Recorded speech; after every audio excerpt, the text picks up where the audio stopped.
Hello everybody, this is Henri Batouflet from the AXBlue support team.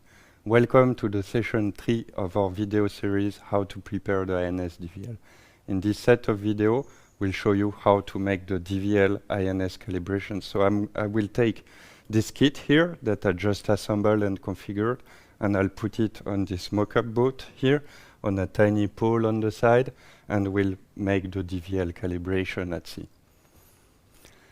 We will have 4 simple steps. First will be to overview the INS DVL calibration. Second, we'll explain you the purpose. In the third, we'll perform a step-by-step procedures to show you exactly what you would see on a live unit. And in a fourth part, we'll do verification and finish with pro tips. For the overview of the calibration, the purpose is to have a calibration length that is at least 1,000 times your positioning accuracy of the position sensor.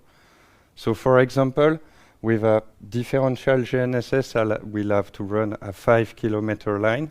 With an RTK grade GPS, I would have to run a 1 kilometer line. It would be about similar while underwater.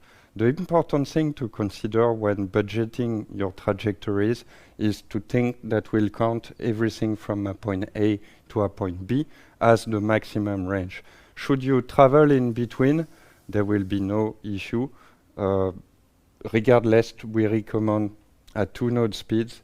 Faster would be better, but speed would be constant. Now we'll review together the purpose of the calibration. The purpose of the calibration would be to compute 2 things, an angular error and a scale factor error. And that is what I will show you on this table here. This is my start point. This is my real trajectory endpoint. And here, it's my measured trajectory endpoint. So basically, what you see here is this blue line here, and what you see here is the red line. So now I'm ready to perform the DVL calibration with a step-by-step procedure that will consist of first setting to work the full kit. So I will perform the first step, which is the calibration non-status. I do a simple initial alignment of my INS. So ideally here, I'll travel in H-shape pattern or in stair-shape pattern. The idea is to converge my Rovin's Nano heading standard deviation below 0.1 degree second of latitude. The second step, once I'm done with a good initial alignment, is to go at the beginning of my calibration line that will be here on the table. You remember my real trajectory is this line, while my measured trajectory is this line here. So I'm ready to start, and I do a step that is called the calibration course. The calibration course will be very fast because prior to that I did a very good alignment in my step 1. And I continue to travel this line. So in the real trajectory I will be here, while in the measured trajectory I will go there. And so I continue up to the calibration fine value when my values stabilize. And I will reach the end of this line. That's when I know my calibration is finished. The calibration is finished on 3 criterions. My heading misalignment standard deviation is below 0.1. My pitch misalignment standard deviation is below 0.15 degrees. And my scale factor standard deviation is below 0.1%. That is for a Rovin's Nano coupled with a DVL. Then I can click on stop calibration. So now I will show you again those steps, but with real data. This is data I screen capture while on a calibration on the sea surface with a Rovin's Nano and a Nortec DVL 1000 like we have here. So I go back to the start of my calibration line, and here we'll see visually what happens. So before the calibration, my parameters are not moving, and they are as when I set them in the previous video session.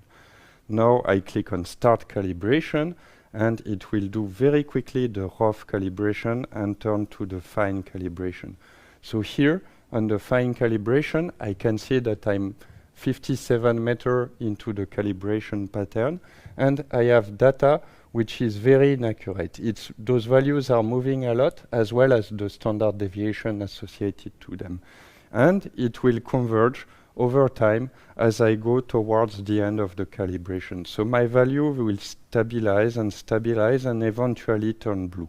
When they turn blue, that's when I reach here this virtual point, but my real trajectory is not the measured one. The measured one is actually here. And that's how I'm able to compute angular value, scale factor value, and of course pitch error value. Here, because I went under the criterions I gave you earlier, everything is turning blue, so that's when I know to stop the calibration. Actually, I could continue to do this calibration thing, and even if I stop calibration or continue, the value will refresh and get better into the algorithm. So now I click on stop calibration, and I can implement this angular error here that I computed, and also this scale factor here that I computed. And so my real trajectory will be back to here. I have a very nice feature inside the MMI. I click on update parameters, and all those parameters I just compute will be saved into memory. Next step will be to do the verification. So towards the verification, I'll restart my system. Everything is recycled on power, and I start again on the same trajectory pattern, or a new one if I like, and I do again this calibration line. This time, I will expect my real trajectory and my measured trajectory to be compensated from this initial error I seek to find during the calibration procedure.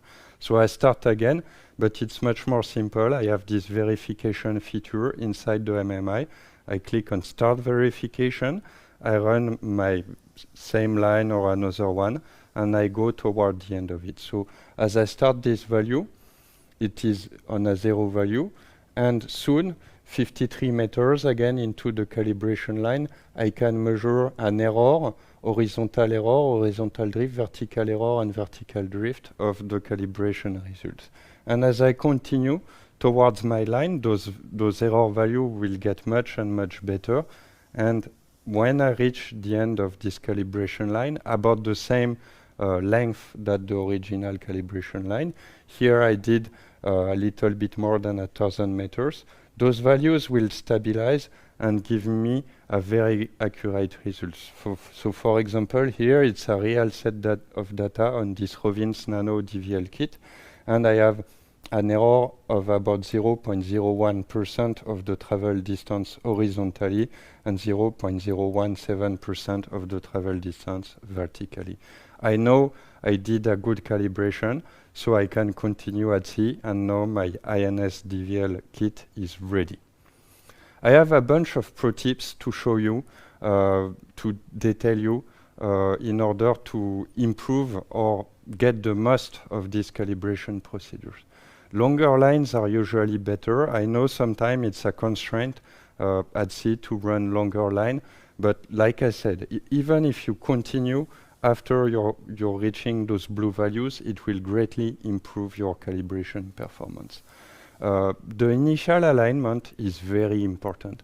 That is one of the main elements that will impact your calibration result.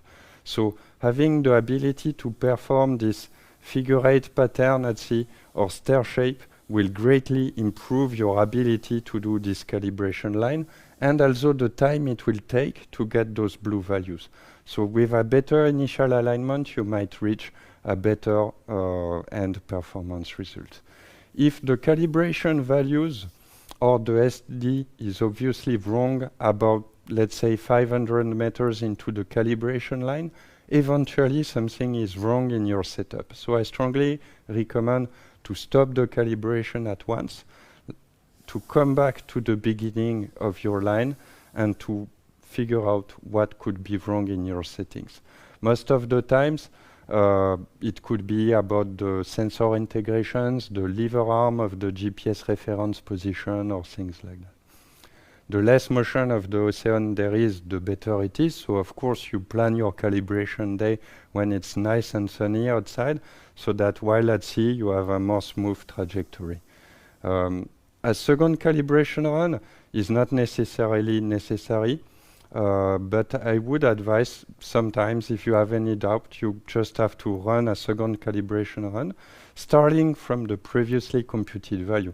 So you would see if you stick to those values or if those values change again. It would indicate sometimes you have to restart the DVL calibration. Of course, if you know there is strong currents in your location, the use of an SVP ascent velocity profiler is more than advised because it will compensate the beams of the DVLs. So to finish this video, I'd like to remind you that we have a lot of benefits with these calibration procedures. It's very easy in the end to calibrate. You see, I show you based on real data here with this mock-up. What you will experience on the field is about the same. Once you did the calibration procedure once, it's a matter of a few hours in between getting the kit off the box and getting it calibrated. The procedure is fairly simple. It's deeply documented in the accompanying documentation of the Rovins, but you can also just use the web MMI and follow the color codes and instructions in it. The MMI visual will give you a lot of feedback, so you know live if your data is good or less good, and you can actually impact directly your choice for the calibration. Of course, we have small features to make it simple, like the safe calibration values that prevent you to go back in another menu and change the settings. Thanks for watching this video. In the last session, I will show you a bunch of extras, things that I could not tell you during the first 3 video sessions. Thank you for watching this.